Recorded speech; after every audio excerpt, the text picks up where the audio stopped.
What's up, guys? Been a while since I've done one of these. I think I always start up my video logs by saying it's been a while.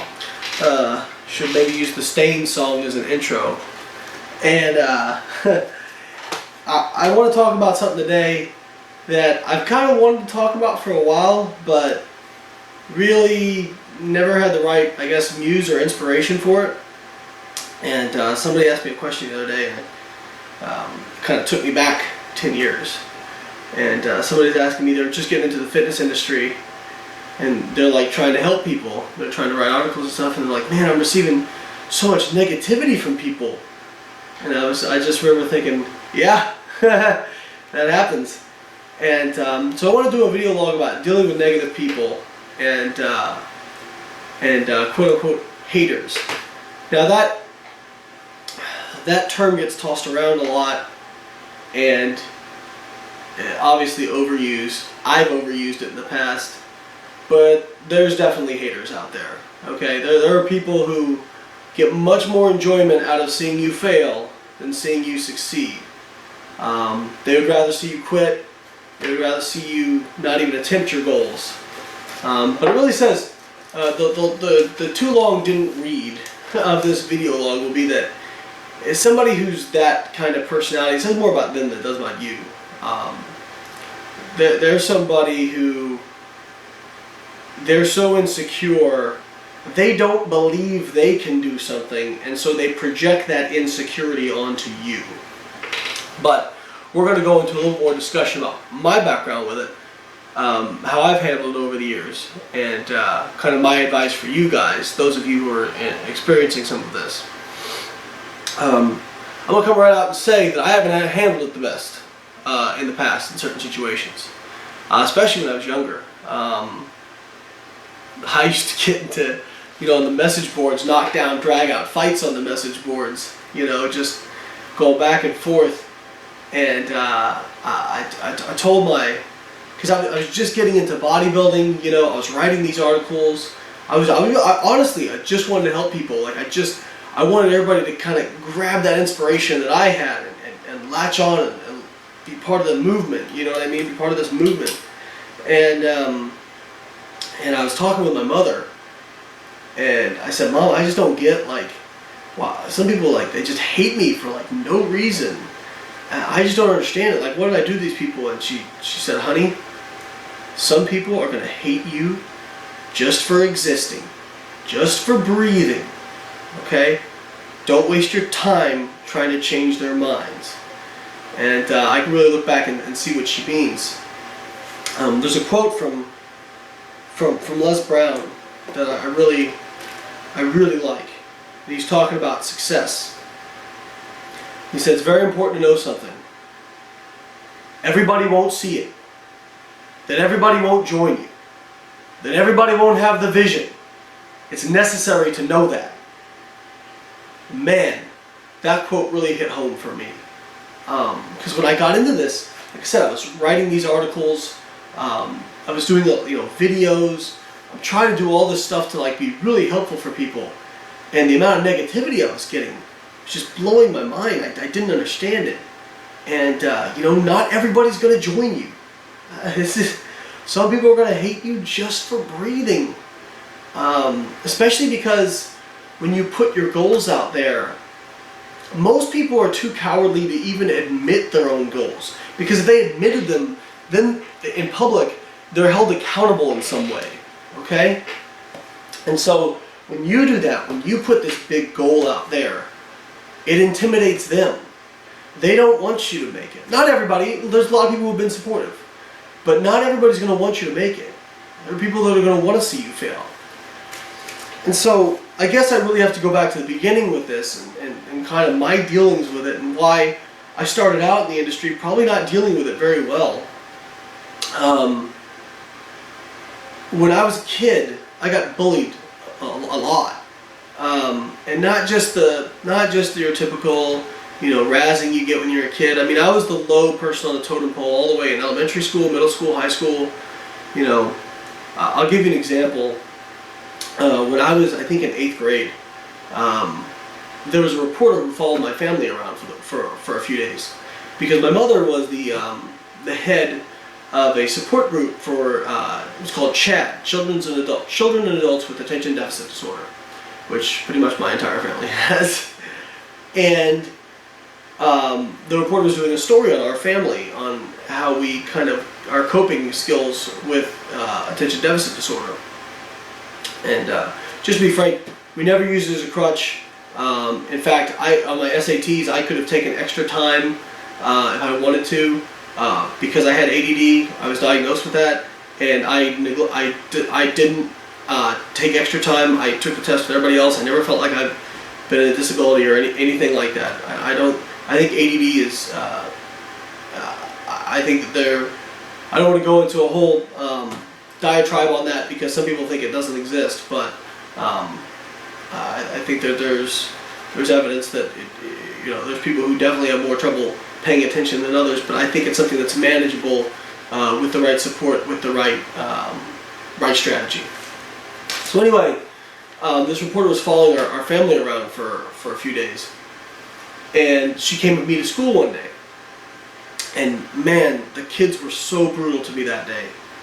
Oh, it was just like, so much sticks out in my mind. They just literally, from the minute I got in to the minute I left, and I just didn't understand why. But come to find out, I found out later from somebody that their goal was to get me to cry on camera.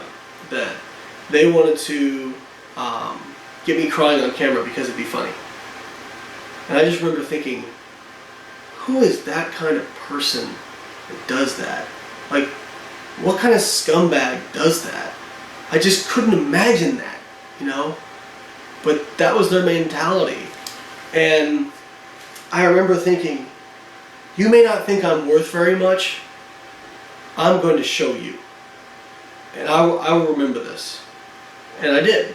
Now, it doesn't, I'm not going to say that I think about that and I'm in a rage when I go off to lift or anything like that anymore, but it drove me for a while. Not that particular instance, but all of them combined. That was just an example. There was a lot more stuff when I was growing up.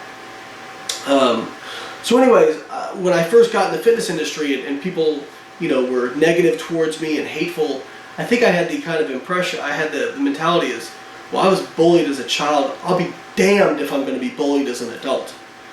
And I was probably a little bit overreactive because of that.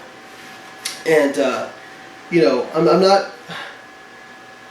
Obviously, some of you know I had to take legal action against an individual a couple years ago for slander. I'm not going to say I handled every aspect of that the best I possibly could. I wish I could have just ignored everything. But when it starts involving your family and threats to your family, it changes things. So that kind of situation,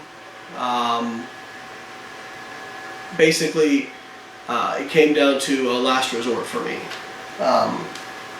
But now I'm glad I went through the whole thing because it really kind of changed a lot of my perspectives on things.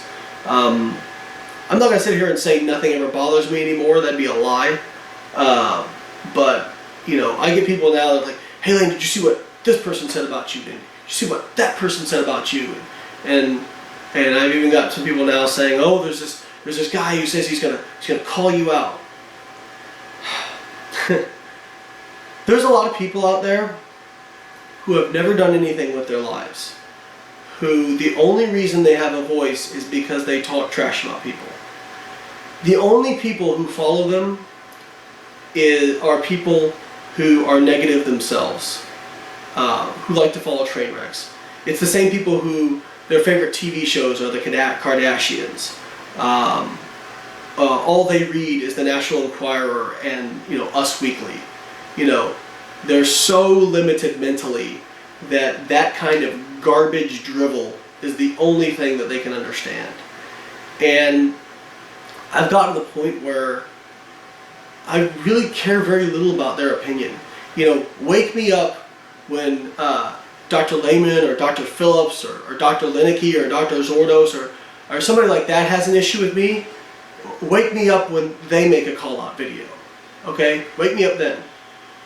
Wake me up when Philip Ricardo or Dave Gooden or one of the great natural bodybuilders, wake me up when they have a call-out video. Okay?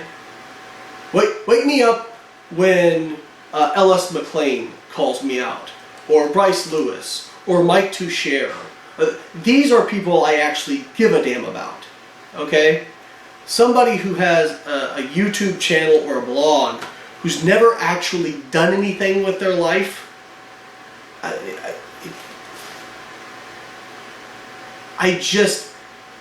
if I care about every person that does that, man, it's going to be a long life for me. So, my advice to you, first of all, is try as best you can to just not even pay attention to it. Okay? Because it will drain you. It will drain you if you pay attention to every single one. One of my favorite quotes by Les Brown, another one is, someone's opinion of you does not have to become your reality. Okay? Think about that for a minute. And the other one is an old African proverb that said, if there is no enemy within, the enemy outside can do us no harm. Meaning, your comments only hurt me if I let them hurt me. Right? So, why do you give a damn about what some idiot says? I mean, I'm sure if you're out there, if you're trying to do something with your life, you have some big goal, there are going to be people taking shots at you. That's just how it goes. Okay? Look at some of the greatest in our sports. Michael Jordan, Jerry Rice. They had haters, man. They had haters, alright? I'm not comparing myself to them, I'm not saying anything like that. Even great scientists, Einstein had haters. Like, it happens. Another quote that I really like from Joe Rogan is he said, haters are 100% unrealized potential. They gave up on themselves and they want you to give up on yourself. Not going to happen. Don't let them happen. Don't let them have the satisfaction of that. So, now listen. Let it roll off your shoulders. If you can. Okay? But I'm not going to sit here and lie and say, you should never let it bother you ever. Listen, there are times when it still bugs me. Honestly, I get less pissed off about the actual comments than I do the mentality. Okay? I still don't understand the mentality of, I just want this other person to fail. Or, I don't want these other people to say. I don't understand the mentality. It just doesn't make any sense to me. If I see somebody else out there crushing it, if they're doing it with integrity, man, friggin' right on. You know what I mean? Like, that motivates me. I think people can see people doing really well and they have one of two responses. It either motivates them or they get really insecure about it. And so if it's making you really insecure, think about that. Think about how it relates to yourself. Don't be insecure. Use it. You can have it for yourself. If you took that energy that you spent being hateful and negative and just applied that, oh my God. Imagine what we could get done in this world. It'd be amazing. But again, I'm not going to sit here and lie and say never let it bother you. I'm not going to sit here and lie and say I never let it bother me. Yeah, there are days when I wake up and I'm like, really? Really? But here's what I'll submit to you. Use it. Use it. 7 years ago, I tore my pectoral, my right pectoral bench pressing. I tore it. Some people don't know this story, but it's on BioLayne.com. If you search Lane pec tear, you'll find it. Tore it inside the muscle tissue. All right. First surgeon I talked to didn't even want to do surgery. I found a surgeon, Dr. Michael Corcoran. Shout out to him. Awesome. In Illinois, if anybody ever needs anything orthopedic done, he's your man. Dr. Michael Corcoran, Oak Orthopedics, who was willing to do surgery on me. But he said, listen, it's a 50-50 proposition. It may not work. In fact, there's a good chance it won't work. Because trying to sew a muscle tear in the muscle belly back together is like trying to sew a hamburger back together. And I said, well, I want to try because if it doesn't work, okay, but at least we tried. And it worked. But I remember the week leading up to surgery, reading all these comments online from these people who took joy in the idea that my bodybuilding career was probably over. I mean, it's not like you can't compete with a pec tear, but let's be real, with a deformity in your chest, it just makes you look unaesthetic, and whether judges consciously or subconsciously, it's going to hurt you. And people were like, making fun of it, and these injuries. I saw this with Branch Warren too. When Branch Warren tore his quad, people were making fun of that. It's like, why would you make fun of something that means so much to somebody, that like they've poured their heart and soul into? And these people were making fun of the fact that I might never compete again. And I remember saying, I'm gonna keep that in the back of my mind. I'll remember that. And I did. I used it every time. I was back in the gym 4 days after my pec tear surgery doing single leg extensions. A few weeks afterwards, I was doing single arm squats on the Smith machine. You can find pictures of me. I was motivated. Whenever I got tired, whenever I felt like I didn't have any more, or even in grad school, whenever I wanted to quit, I just said to myself, you got one more. For them. For those people who wanted you to fail. I'm not going to give you that satisfaction. Those kids who wanted to get me to cry on camera back when I was 12 years old, you're not going to get that satisfaction from me. The best thing you can do to stick it to people who don't want you to succeed is to succeed. Do not quit. Keep going. When you're tired in the gym, when you feel like you've got nothing left, you got one more for them. Okay?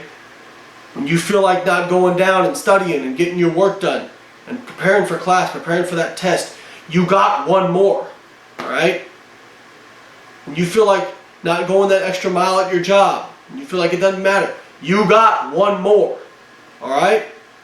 Now some people might look at that and say, wow, you're really giving that power, by those negative comments power. No, I'm not. I'm taking the power away because I'm using it.